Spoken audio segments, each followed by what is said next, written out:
Hello സഹോദരങ്ങളെ, നമസ്തേ. എല്ലാവർക്കും സർവേശ്വരൻ്റെ അനുഗ്രഹം ഉണ്ടാകട്ടെ എന്ന് പ്രാർത്ഥിക്കുകയാണ്. ഒരുപാട് നാളായി ഞാൻ വീഡിയോ ചെയ്തിട്ട്, കാരണം സമയമില്ലാത്തത് കൊണ്ടാണ്. പ്രത്യേകിച്ച് ഞാനിങ്ങനൊരു വീഡിയോ ഇടാനായിട്ട് ഇപ്പം നിലവിൽ കാരണങ്ങൾ ഒന്ന് രണ്ട് പേര് എന്നോട് പറഞ്ഞു. ഇങ്ങനെ കുട്ടികൾ ഇല്ലാത്ത ഒരുപാട് ദമ്പതികളുണ്ട്. അപ്പം അവർ ഹോസ്പിറ്റലിലൊക്കെ പോയി ഒരുപാട് ട്രീറ്റ്മെൻറ്റൊക്കെ ചെയ്ത് ഒരുപാട് മരുന്നുകളൊക്കെ കഴിച്ച് ഒരുപാട് പൂജകളും കാര്യങ്ങളും ഒക്കെ ചെയ്തിട്ടും കുട്ടികളുണ്ടാകാത്ത ദമ്പതിമാരുണ്ട്. അപ്പോൾ അവർ പറഞ്ഞ് അതിന് എന്താണ് ചെയ്യാൻ പറ്റുന്നതെന്ന് ചോദിച്ചു. അപ്പോൾ ഞാൻ പറഞ്ഞു, അങ്ങനെയുള്ള ആൾക്കാരുണ്ടെങ്കിൽ എന്നെ ഒന്ന് കോൺടാക്റ്റ് ചെയ്യുക. ഞാനുമായിട്ടൊന്ന് കോൺടാക്റ്റ് ചെയ്ത് കഴിഞ്ഞിട്ട് ഞാൻ പറയാം. നിങ്ങളെന്നെ ഒന്ന് വിളിക്കുക, ഞാനുമായിട്ട് സംസാരിക്കുക. എന്നിട്ട് കാര്യങ്ങളുടെ എന്താണെന്ന് ചോദിച്ചു അറിഞ്ഞ് മനസ്സിലാക്കിയ ശേഷം അതെന്താണെന്ന് നോക്കിയിട്ട് നമുക്ക് അതിനൊരു തീരുമാനം ഉണ്ടാക്കാൻ പറ്റുന്ന കേസാണെങ്കിൽ നമുക്ക് അതിന് തീരുമാനം ഉണ്ടാക്കാം. അതുപോലെ തന്നെ പിന്നെ ഒരു കാര്യം പറയാം. വിവാഹം നടക്കാതിരിക്കുന്ന ഒരുപാട് ആൾക്കാരുണ്ട്.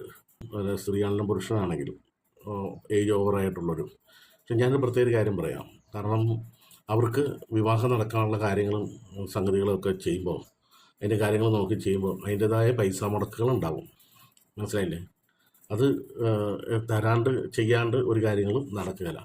കാശ് മുടക്കിയാൽ പോലും ചില കാര്യങ്ങൾ കേസുകൾ വരുമ്പോൾ അവർ ഞാൻ പറയുന്ന പോലെ അവർ ചെയ്യല.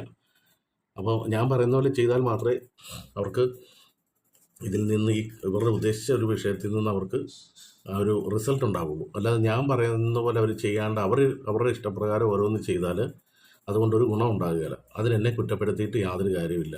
ഞാൻ എന്താണോ നിങ്ങളോട് പറയുന്നത്, നിങ്ങളെക്കൊണ്ട് തന്നെ നിങ്ങളുടെ ജീവിതം രക്ഷപ്പെടുത്താമെന്ന് ഞാൻ പറഞ്ഞേക്കുന്നത്. അത് ഞാൻ പറയുന്ന പോലെ നിങ്ങൾ ചെയ്യണം. ഞാൻ പറയുന്ന പോലെ നിങ്ങൾ ചെയ്യാണ്ട് നിങ്ങളുടെ ഇഷ്ടപ്രകാരം നിങ്ങൾ സ്വന്തമായിട്ട് ചെയ്തു കഴിഞ്ഞാൽ അത് നിങ്ങൾക്ക് ചെയ്തതിൻ്റെ ഇരട്ടി പ്രശ്നമായിട്ട് നിങ്ങൾക്ക് മാറും. അതുകൊണ്ട് പ്രത്യേകം ഇതൊരു അറിയിപ്പാണ്. രോഗങ്ങൾക്ക് മരുന്ന് കൊടുക്കുന്നുണ്ട്, അസുഖങ്ങൾക്ക് മരുന്ന് കൊടുക്കുന്നുണ്ട്. മരിക്കാനായി കിടന്ന പയ്യനാണെങ്കിലും അതൊക്കെ ഒരു 38 വയസ്സുള്ള ഒരാളാണ്, മരിക്കാനായി കിടന്ന ആളാണ്. ആ ആളെ പോലും എൻ്റെ സർവേശ്വരൻ്റെ അനുഗ്രഹത്താൽ, ഞാൻ വിളിക്കുന്ന ദൈവങ്ങളുടെ അനുഗ്രഹത്താൽ കൊടുക്കുന്ന മരുന്നിൻ്റെ ഇതുകൊണ്ട് അവർക്കും അതിനുള്ള പൂർണ്ണ വിശ്വാസത്താൽ അങ്ങനെയുള്ളവരൊക്കെ രക്ഷപ്പെട്ടു വന്നിട്ടുണ്ട്. അവരോടൊന്നും 10 പൈസ ആ പേരും പറഞ്ഞ് മേടിച്ചിട്ടില്ല.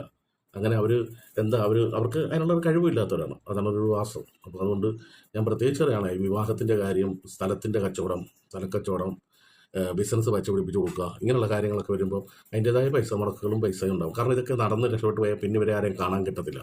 ഒരുപാട് അനുഭവങ്ങളുള്ളതുകൊണ്ടാണ് പറഞ്ഞത്. അതുകൊണ്ട് അത് ആരും എന്നോടൊരു പരിഭവം കാണിക്കരുത്, ചെയ്യരുത്. എല്ലാവർക്കും ഈശ്വരൻ്റെ അനുഗ്രഹം ഉണ്ടാകട്ടെ, സർവേശ്വരൻ്റെ അനുഗ്രഹം ഉണ്ടാകട്ടെ എന്ന് പ്രാർത്ഥിക്കുന്നു. അതുപോലെ കുട്ടികളില്ലാത്ത ആൾക്കാർ, കുട്ടികൾ ഒരു രീതിയിലും കുഞ്ഞുങ്ങളെ അവർക്ക് നോക്കിയിട്ട് അവർക്ക് കുഞ്ഞുങ്ങളുണ്ടാകുന്നില്ല എന്നുള്ള അതിൻ്റെ ഏജും കാര്യങ്ങളൊക്കെ ഉണ്ട്. അങ്ങനെയുള്ളവർ ഏതായാലും എന്നെ ഒന്ന് കോൺടാക്റ്റ് ചെയ്യും. ഓക്കെ.